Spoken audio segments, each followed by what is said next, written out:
would like to start by quoting John from the New Testament in the Bible.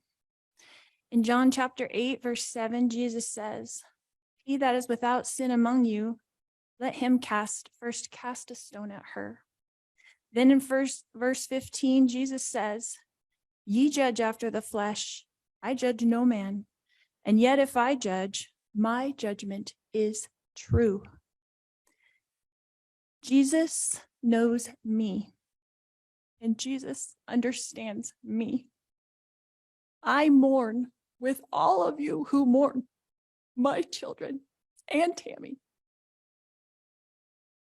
Jesus Christ knows the truth of what happened here. Jesus Christ knows that no one was murdered in this case. Accidental deaths happen. Suicides happen. Fatal side effects from medications happen. I have a different perspective in life because in 2002, when I was pregnant with Tylee, I died in the hospital while in labor with her. They tried to stop my labor.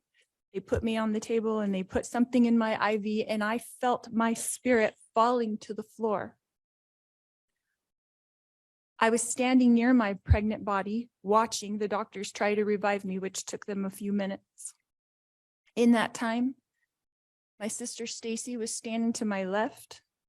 I turned to hug her and was surprised that her spirit was as tangible as a physical body, because I knew I was in spirit and she was in spirit.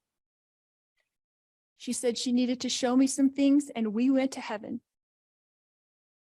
I later returned to my body. Because of this experience, I have access to heaven and the spirit world. Since then, I have had many communications from people now living in heaven, including my children, Tylee Ashlyn and Joshua Jackson, my sisters, Stacy and Lolly, my aunts and my uncles, and my grandparents. I have had many communications with Jesus Christ, the Savior of this world, and our heavenly parents. I've had many angelic visitors have come and communicated with me and even manifested themselves to me.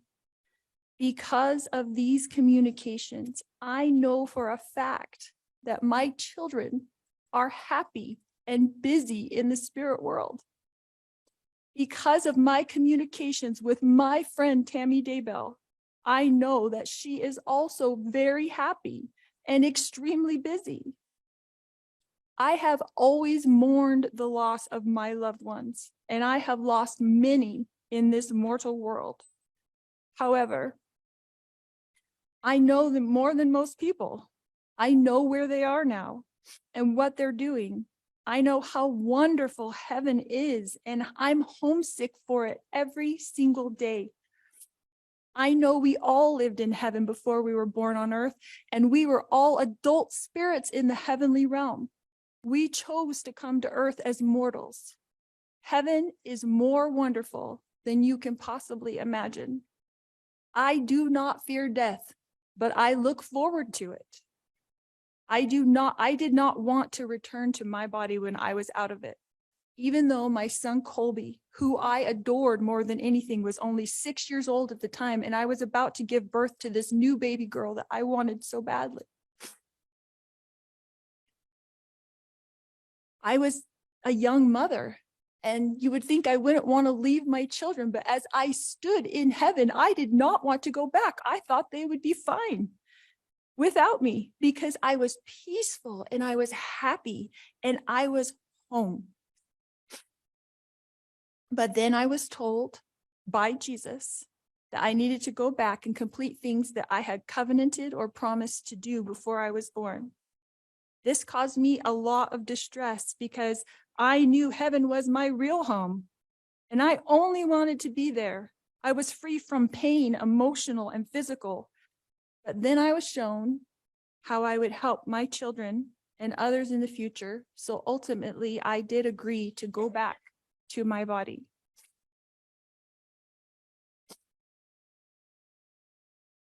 Tylee has visited me.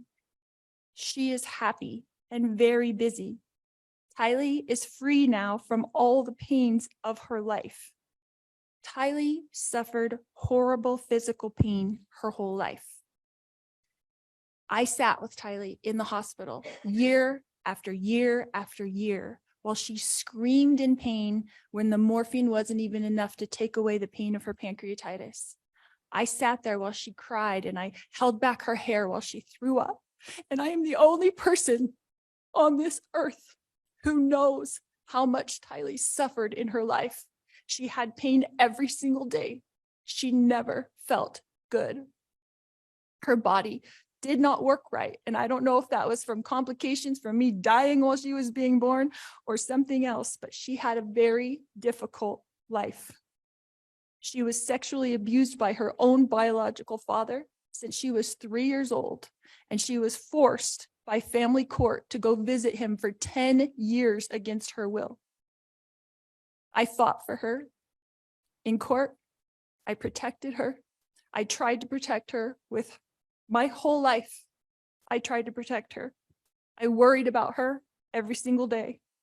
Tylee had to get her GED because she couldn't go to school every day because she never felt good. She felt sick. Nobody knows this because Tylee, like myself, tries to put on a good front, tries to be a happy person, tries to have hope in life, tries to know that she's here for a purpose and that she has an eternal purpose to be on this earth. But I never stopped worrying about her.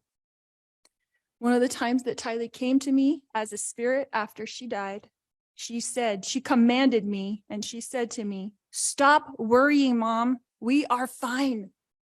She knows how I worry and how I miss her.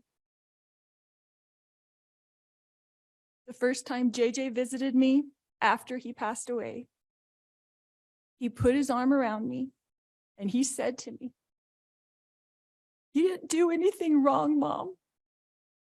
I love you. And I know you loved me every minute of my life." JJ, Joshua Jackson, was an adult spirit.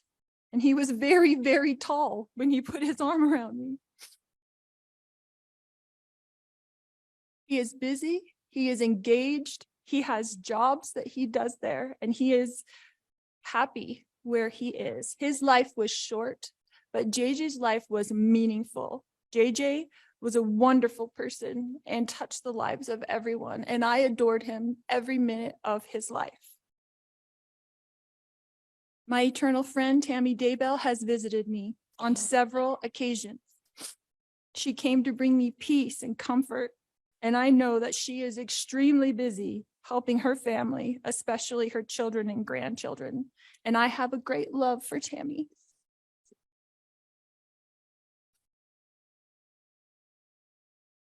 My beautiful children, Tylee Ashlyn and Joshua Jackson, rest safely this day in the arms of Jesus.